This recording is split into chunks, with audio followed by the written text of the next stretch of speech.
Naime, biz kararımızı verdik. Geliyorsunuz değil mi? Şimdilik sadece Fehime. Sen?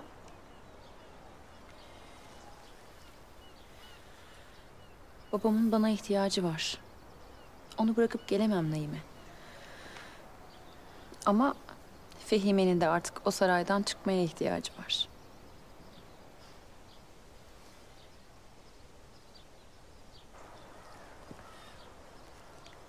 Sen üşüdün. Ben sana bir şal getireyim. Yok canım, ne zahmet edeceksin? Yok canım, getireyim.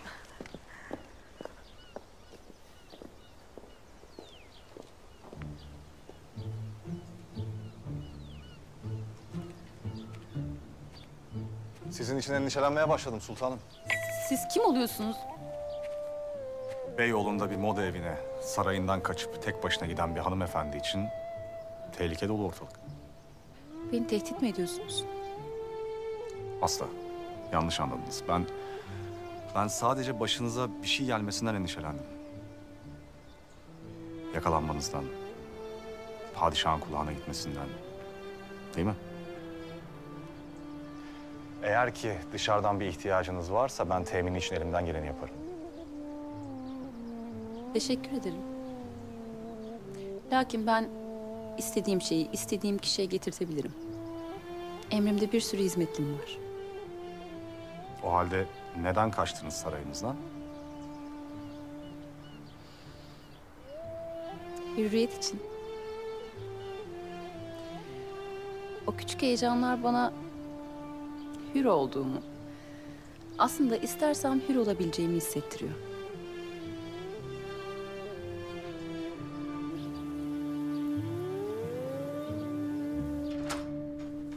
Abla.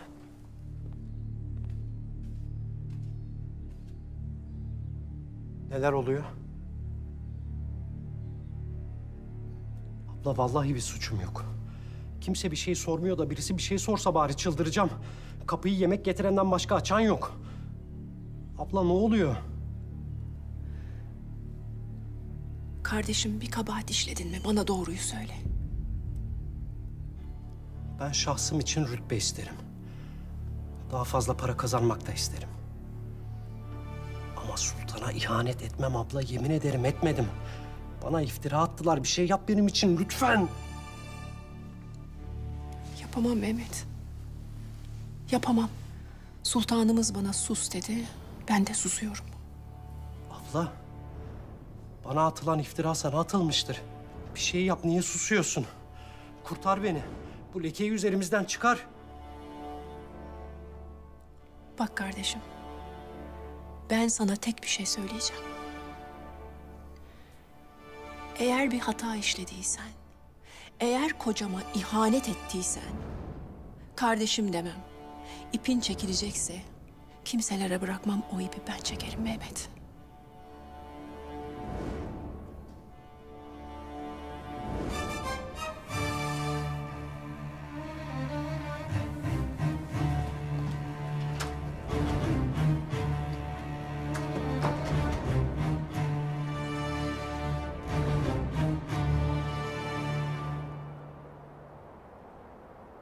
Sultanım, 82. sayfada kalmışız.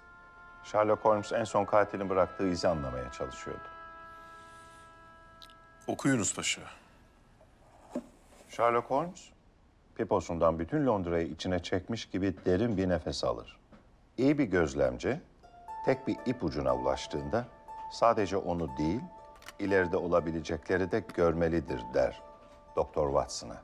Holmes, katilin gizli bir şifreyle mesajlaştığını fark etmiştir.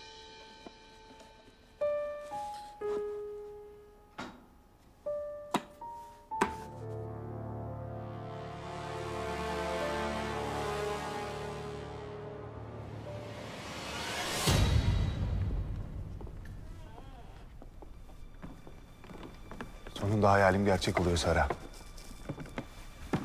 Bugün bu salonda öyle şeyler konuşulacak ki insanlık yüzlerce yıl bunları hatırlayacak. Gururun haklı, sevinç de hakkın. Ama bu kongrenin henüz resmi bir yanının olmadığını unutma. Evet, bugün için gizli. Ama ben tarihe silinemeyecek bir imza atıyorum bugün. Bu kitaptaki fikirleri bana Tanrı hediye etti. Ben de onları İsrailoğullarına edeceğim.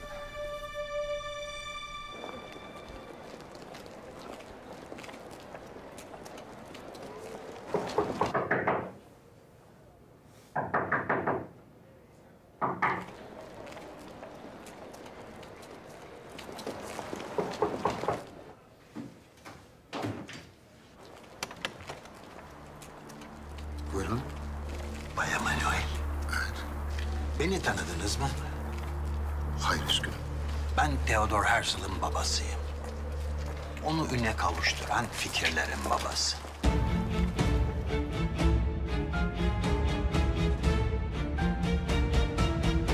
Sultanım maalesef İran bugün de kimseyle temasa geçmedi. Peki yanına giren çıkan var mı? Pusula veren? Yok sultanım. 2 günde sadece 3 kez dışarı çıktı. Nereye gidiyor? Önce caddede biraz yürüyor. Sonra bir fotoğrafçının vitrininde resimlere bakıp otele geri dönüyor. Hayreti mucip. Bize gazeteler üzerinden yüklenenler onu İstanbul'da tutmayacaktır. Peşini bırakmayacağımı bilirler. Tam olarak ne yapıyor? Anlat bakalım. Sultanım, odasına yemeği bizim hafiyelerimiz götürüyor. Odasında yemeğini yedikten sonra dışarı çıkıyor. Otelden çıkıp sola dönüyor. Yolun karşısındaki fotoğrafçıya gidiyor. Başında bir şapka, üstünde bir redingot var. Redingot'un kolları aşınmış.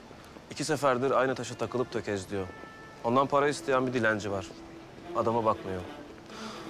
Fotoğrafçının vitrindeki resimlere bakıyor. Sonra da otele geri dönüyor. Bu kadar. O fotoğrafçı çok mühim. Celal. Her gün aynı fotoğrafçının önüne gidip aynı fotoğraflara bakıyor. Yaptığı her şeyi tam olarak anlat. Sultanım fotoğrafçının vitrinine önce bakıyor. Sonra biraz uzaklaşıyor. Uzaktan bakıyor. Sonra sağ taraftaki resimlere bakıp gidiyor. Peki eller? Elleriyle bir şey yapıyor mu? Bazen vitrinin camına dokunuyor. Cama gidip baktım. Herhangi bir iz ya da işaret bırakmıyor. Ayaklar peki? Ayaklarıyla ne yapıyor? Sultanım dans eder gibi bakıyor vitrine. Bir taştan diğerine, oradan başkasına geçiyor. Ver defteri. Asker, süngünü getir.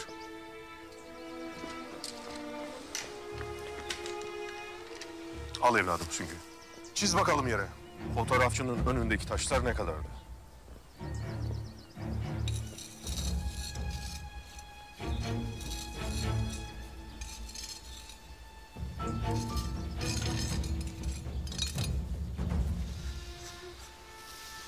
Bu büyüklükteydi sultanım.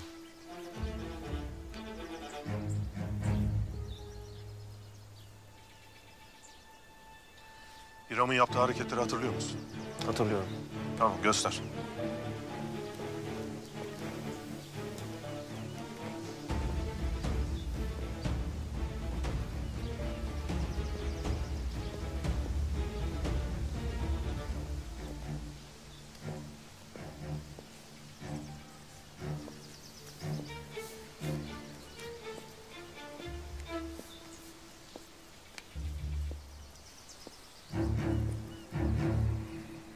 Evladım bir daha yap. Sultanım, öne gelip 1, 2, 3 kez ayağını yere vurdu. Sonra 2 taş geri gelip 1, 2, 3, 4. Tekrar ileri 1, 2. Sonra ortaya geçti. 1. Bir daha geldi. 1, 2. Ortaya gelip bitiriyor.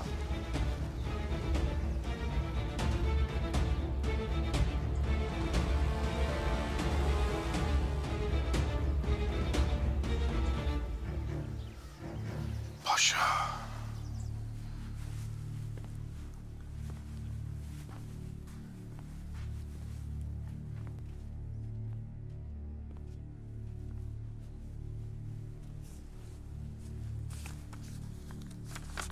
Paşa, bu akşam saat 8'de beni sen kaçıracaksın.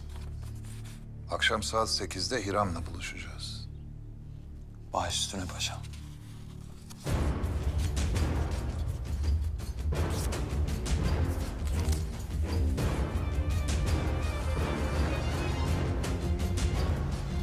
Paşa.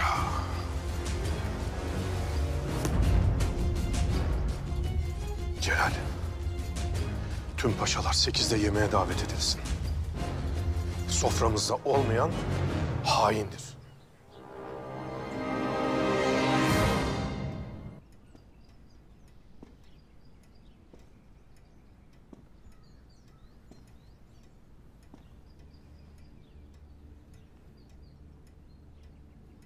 Örtü kan kırmızı olsun Saffet Bey. Bir de bu yemek takımını değiştirelim. Yıldız Çin'i Fabrikayı Humayun'un imal ettiği hususi takımı kullanalım bu gece. Sultanım, o takımın bıçaklarından biri malumunuz kayıptır. Biliyoruz. Biliyoruz. Biz de o kayıp bıçağı tutanı arıyoruz.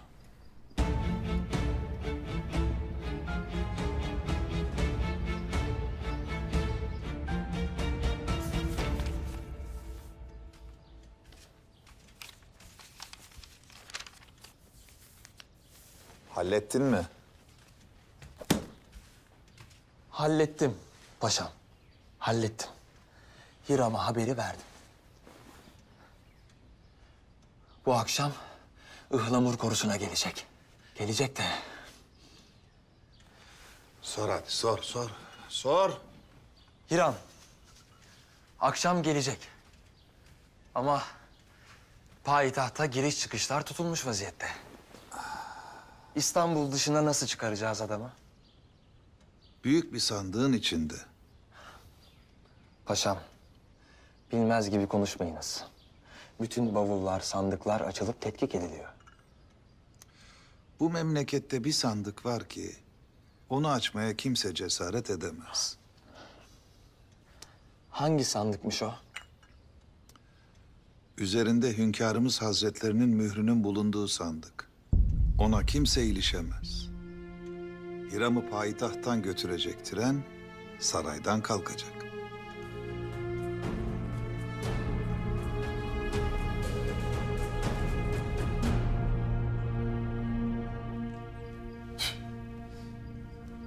Şahane oldu hünkârım. Evet. Asım Paşa, kuruduktan sonra sandığa koyup mührümü vurunuz. İmparator Wilhelm'e gidecek. Emredersiniz. Hünkârım, Almanlar demir yolunu beraber yapma davetini kabul edecekler mi?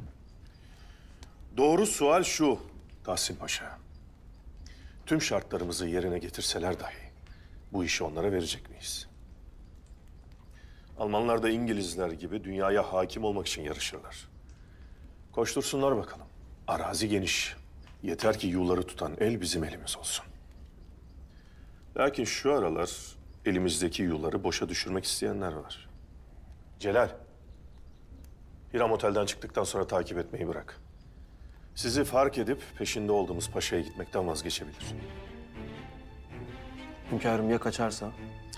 Kafire karşı intikam haktır evladım. Hiram'ın da zamanı gelecek. Lakin bizim için asıl olan peşinde olduğumuz o hain. Davetimiz paşalara ulaştı mı? Varmak üzeredir sultan. Âlâ.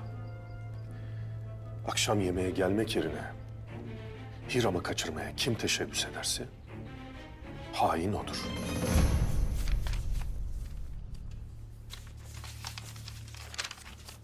Paşam, Ne var? efendim saraydan davet var. Abdülhamit Han Hazretleri saat tam 8'de paşaları yemeğe bekliyormuş. Mühimmiş. Tamam sen çık kızım çık.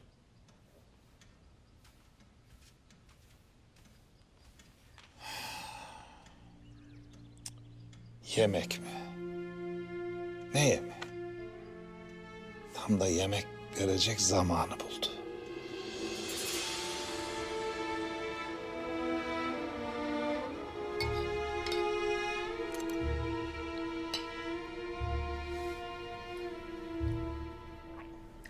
Benim oğlum hasta. beni ellerimden ayaklarımdan zincire vurup bir yıl bir mahzende sakladı. Ne diyeceğimi bilemiyorum. Yıllar önce bu Yahudi devleti fikrini müsveddelere yazdım. Ama tam olarak kitaplaştırmadım. Benim yazdığım o saçma fikirleri şimdi kendisi kitaplaştırdı. O kitabı siz mi yazdınız?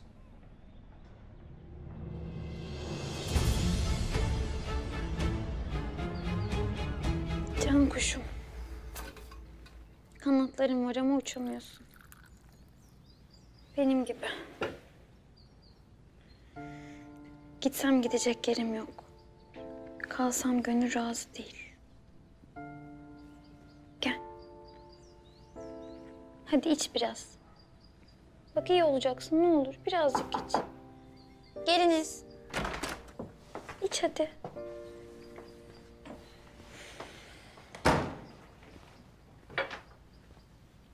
Hali kötü. Biz elimizden geleni yaptık. Hem niye bu kadar ehemmiyet veriyorsun ki? Alt tarafı bir kuş.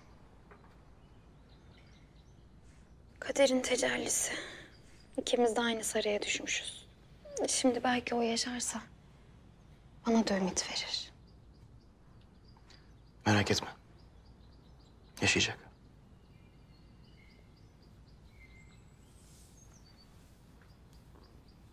Üzülmeyin artık.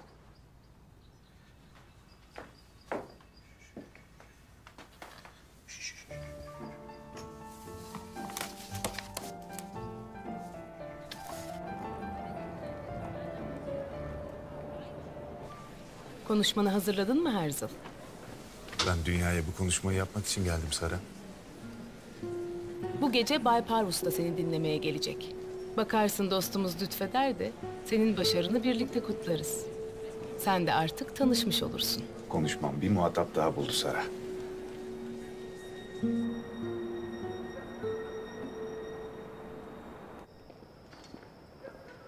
Kuşçubaşı. Buyurun şehzadem. Sana getirdiğimiz güvercinin yaşama ihtimali var mı? Maalesef şehzadem. Kötü yaralanmış. O masum kızın üzülmesini istemiyorum.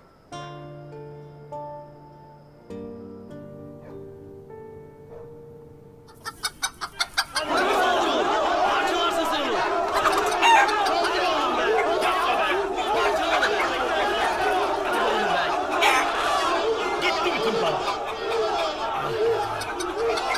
Of, hadi oğlum be. Bir tabak daha getireyim mi? Yok vallahi. Çok güzel olmuş, ellerine sağlık. Afiyet olsun. Bu arada çorbanın biraz tuzu fazla mı olmuş ya? Bilmem, içmedim. Ama sanmam. Asım babanın ölçüsü şaşmaz. Ya usta, vallahi dokunmadım çorbaya ya. Yalan söyle! Üçkağıtçı Toraman! O ne tuz lan öyle? Ya usta, belki sen tutturamadın. Yaşlısın ya, unutmuşsundur. Ulan şimdi ben seni yakalayıp senden kelle paça yapmam mı? Sen buraya takma! Neredesin be kardeşim ya? Ağaç olduk lan beklemekten. Hadi çorbanı iç de kalkalım. Getireyim mi abi? Yok, sağ ol.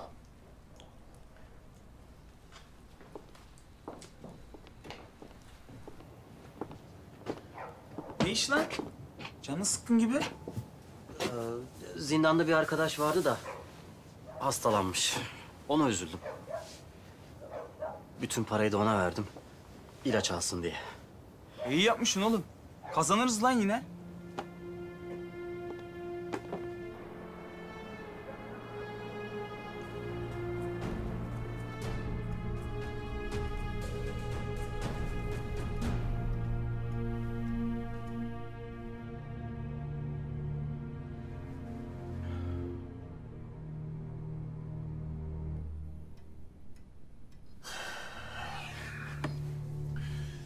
Mehmet Paşa da çıkmıştır.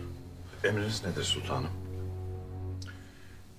Mehmet Paşa'ya temiz esvap götürün. Yemek vakti buyursunlar.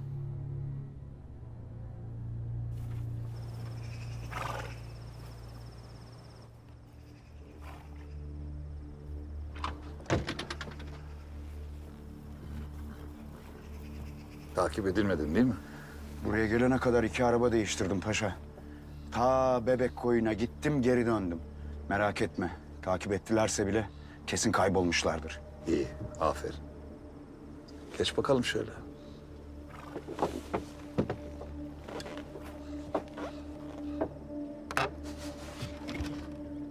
Gir bakalım içine.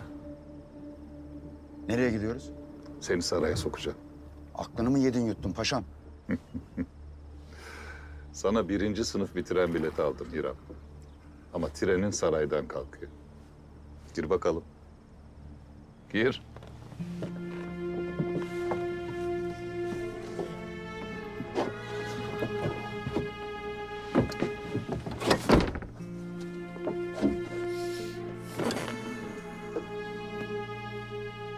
Arabacı. Oğlum sarayın şimal girişine çek hadi. Abdülkadir Efendi'nin gizli geçidinden girelim.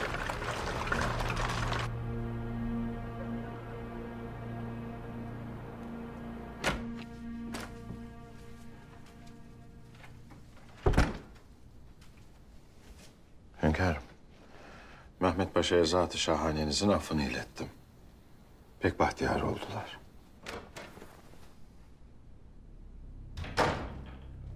Osman Paşa. Yaşlı kurt. Kendisi Plevne'de devletine olan sadakatini teslim etti. Onun makamla parayla satın alamazsın. İhaneti çok ağır olurdu. Gelmesine sevinirim.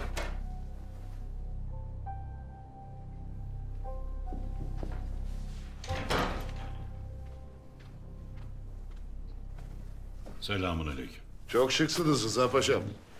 Hünkârımızın masasına yakışalım dedik paşam. Sen asker adamsın Rıza Paşa. Ne kadar iyi giyinirsen giyin, cephenin tozu üzerinden çıkmaz.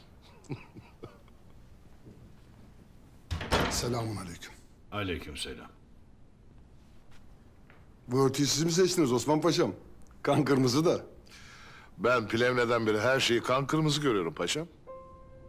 Rıza ve Ethem Paşa askerdirler. Suikastı onlar tertipleseydi bu kadar kolay kurtulamazdık.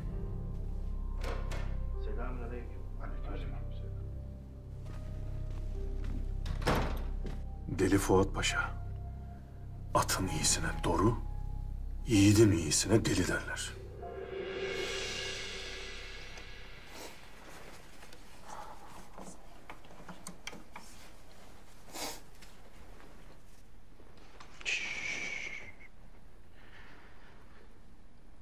Atmacadan kurtuldun ama Şahin'den kaçamazsın.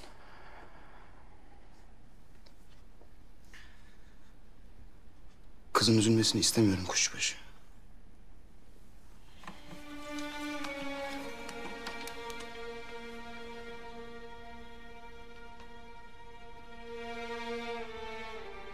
Kimse acı çekmesin.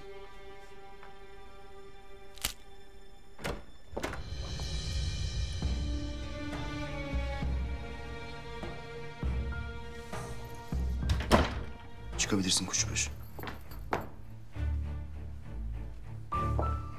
Ne yapıyorsun sen? Ah sen üzülmesin diye. Zaten ölecekti. Acısız ölsün diye.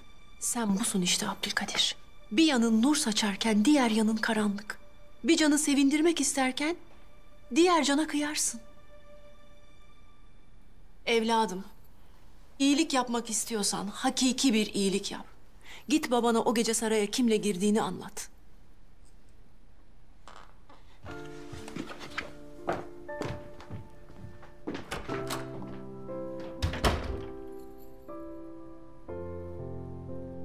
Hoş geldiniz. Hayırlı akşamlar.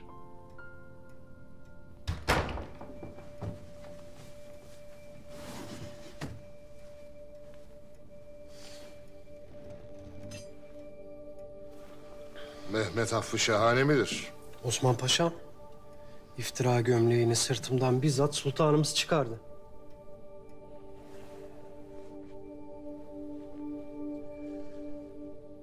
İki kişi kaldı paşa. Ya İzzet Paşa, ya Mahmut Paşa.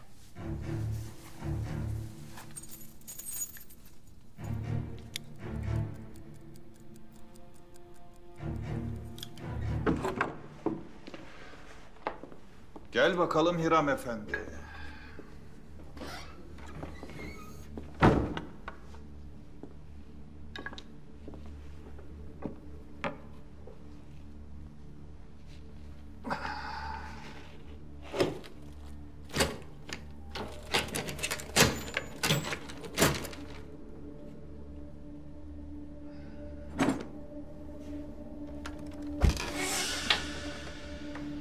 İşte senin trenin bu. Gir içine. Bunun içinde mi gideceğim paşa? Payitahttan çıkarken aranmayacak tek şey bu sandık. Sultanın hediyesi olarak gideceksin. Sandığı limana saray muhafızları götürüp bırakacak. Ben her şeyi ayarladım.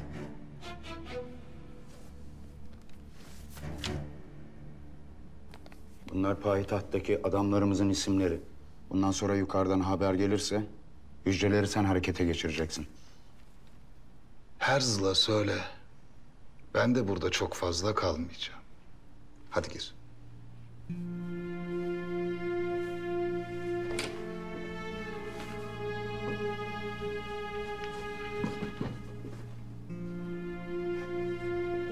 İyi yolculuklar İrem.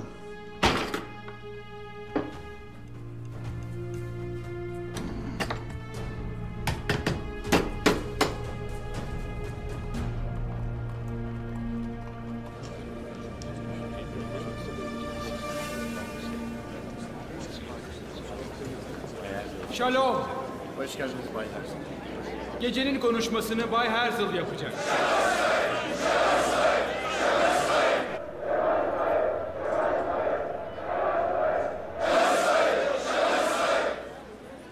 İnanıyoruz. 2000 senedir katledilen Yahudiler asla imha edilemeyecekler.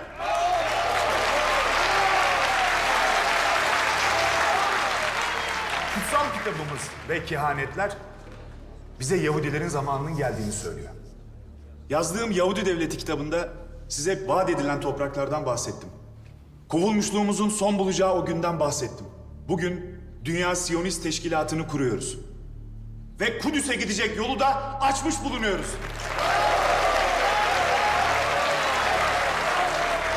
Dostlar, ben Benjamin Zeev Herzl. Gazeteci ve hukukçu kimliğimin yanında bu teşkilatın kurucusu olmaktan onur duyuyorum. Bugün sizlere lideriniz olarak sesleniyorum.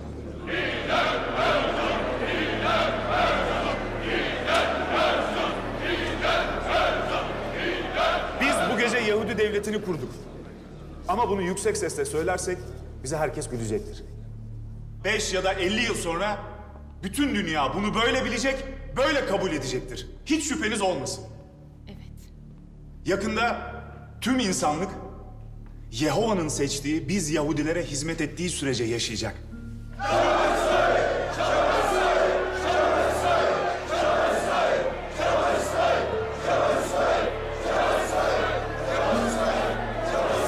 Evet Herzl.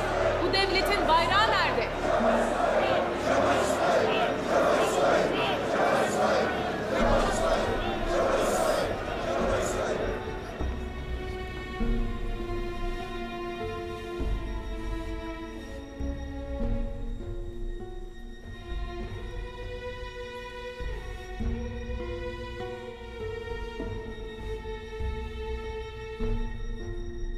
Nil ve Fırat nerede? Nil ve Fırat'ı da isteriz.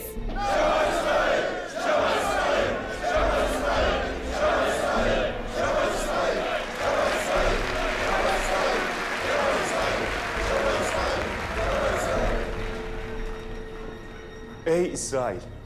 Ey İsrail'in 12 oğlu ve onun 12 oğlunun soyundan gelenler. İşte Nil ve Fırat da burada. Bayrağında ve geleceğinde senin için var. Herkes sana hizmet ettiği sürece var olacak.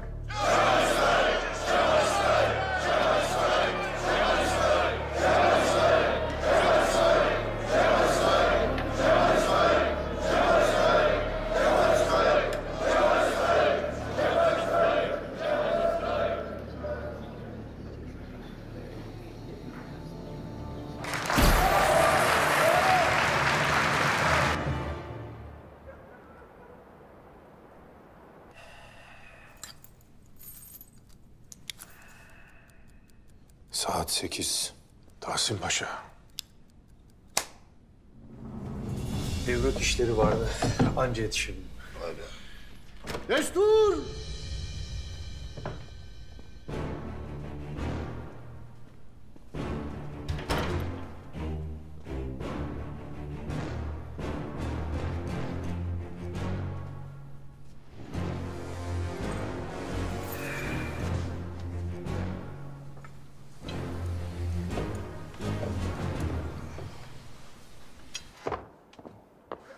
Hünkârımız nerede? Yemek salonunda şehzadem. İşte şimdi hakiki bir şey yapıyorsun şehzade. Ne olacaksa olacak. Ama hakikatli olacak.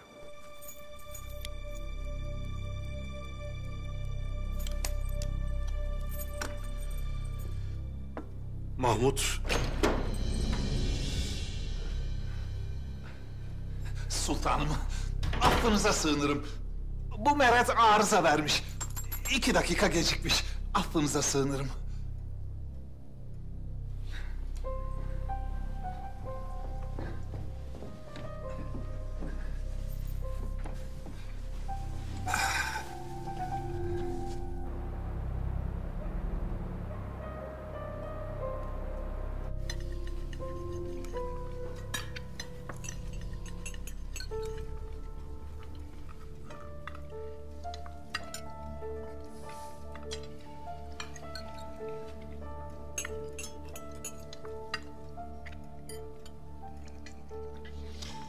Zat-ı şahanelerinizin teşrif etmediği bir sofranın ihtişamı çok büyük olabilir. Ama en küçük bir lezzeti olamaz. Benim bıçağım yok Osman Paşa. Benim bıçağım yok.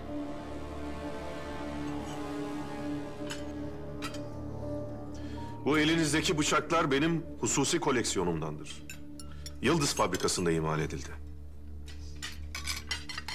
Belli hünkârım, enfes parçalar.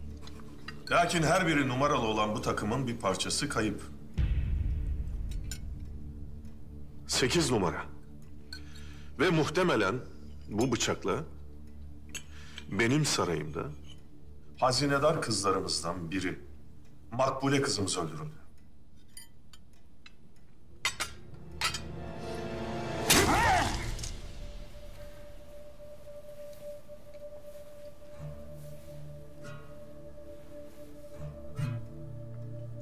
Sultan.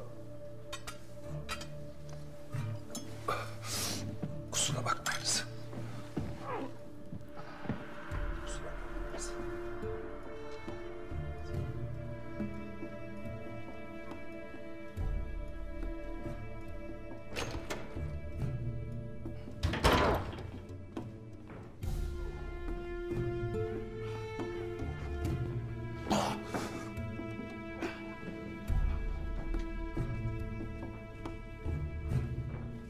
Hayırdır şehzadem?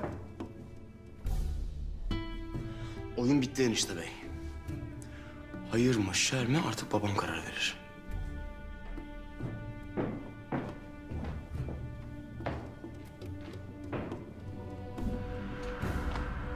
Ben Osmanlı Paşasıyım şehzadem. Eğer bir kelamınız varsa mertçe söyleyin de bilelim.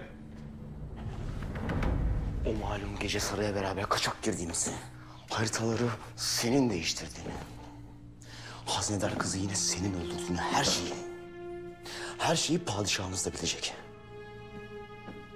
Tamam gidin söyleyin. Ben de hususi kasamızdan söz edeyim de sultanımız iyice keyiflensin. Hatta hazinedar kızı öldüren 8 numaralı bıçağın bankadaki hususi kasamızda olduğundan da söz ederim. Kim bilir? Boşuna anahtarları aramayınız. Kasanızın anahtarı da, diğer sırlarınız da benim ellerimde.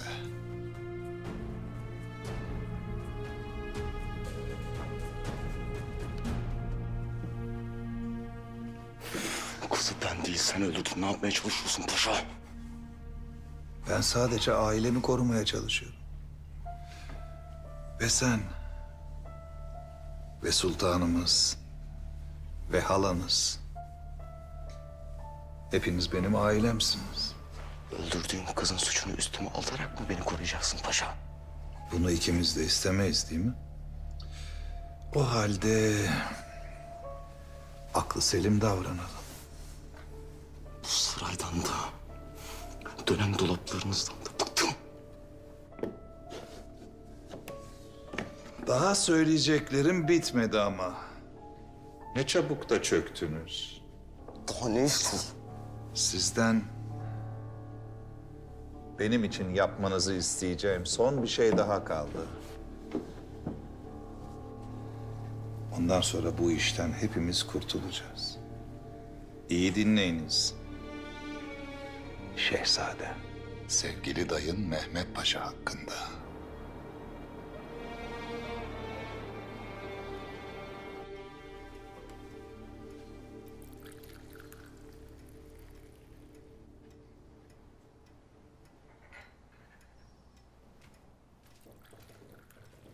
Hünkârım, kahveniz.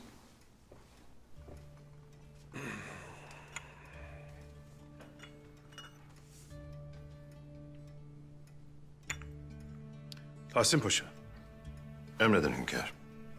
bu demiryolu ile alakalı yardım meselesi ne durumda? Hünkârım, İslam coğrafyasından gelen yardımlar her geçen gün artarak devam ediyor. Ayrıca devlet memurlarımızın tamamına yakını maaşlarının yarısını bu işe vereceklerini söylediler. Maşallah. Kahvemize, şerbet muhabbetimize bereket kattınız paşa.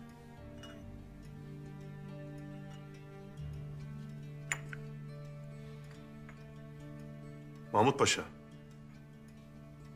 bu kayda geçen yardım miktarı ne kadardır? 200 bin altına yaklaştık hünkârım. Maşallah. Çok şükür. Allah'ımıza hamdolsun. Amin.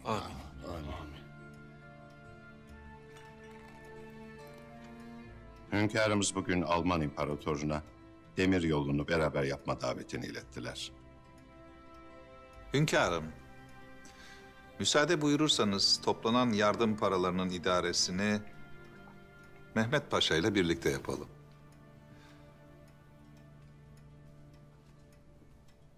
Miktarı arttırabilmek için yatırımlar yapıp değerlendirelim.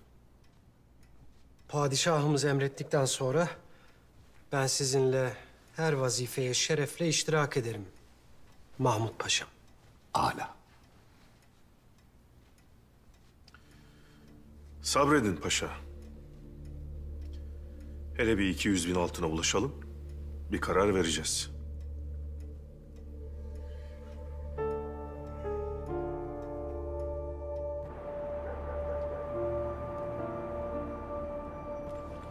Ne biçim ip böyle? Taşır mı? Düzenek eskidir ama sağlamdır. Hayırdır ağalar? Yük ne? Ne bilelim. Saray muhafızları getirip bırakmış. Dediklerine göre saray malı Kerop Ağa. Ben saray malı falan anlamam. Açacağım bakacağım ne var. İşte sen anlamadın galiba. Sultanın mührü var üzerinde diyoruz. Ha, sultan mühürlü sandık bu. Elini süremezsin. Kerop Ağa. Ağa dedik sana. Uzun etme ha. Peki. Peki. Yükleyin hadi. Kaldır, kaldır.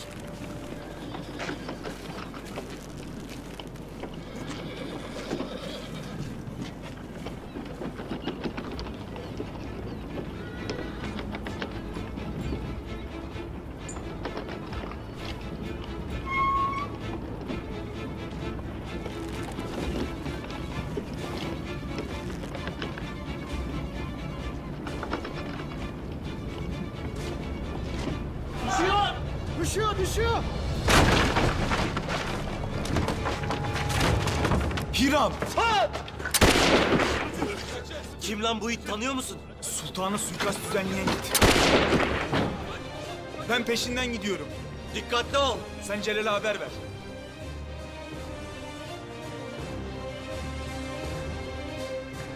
Bıçaktan bahsedince Mahmut Paşa'nın yüzünü gördünüz mü sultanım? Hoş, rengi attı, midesi bulandı diye bir paşayı hainlikle yaftalamak doğru değildir. Lakin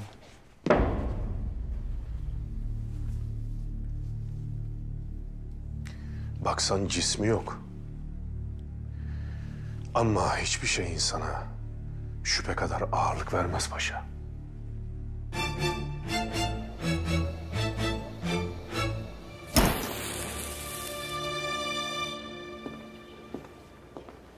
Bu gece burada çekilen fotoğrafların nüshaları sadece bana gelecek, tamam mı? Bay Herzl.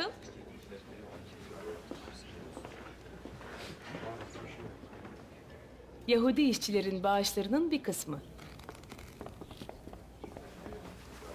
Bunlar da Çek koçanları. Bu para önce bir bankanın, sonra da İsrail devletinin ana sermayesi olacak.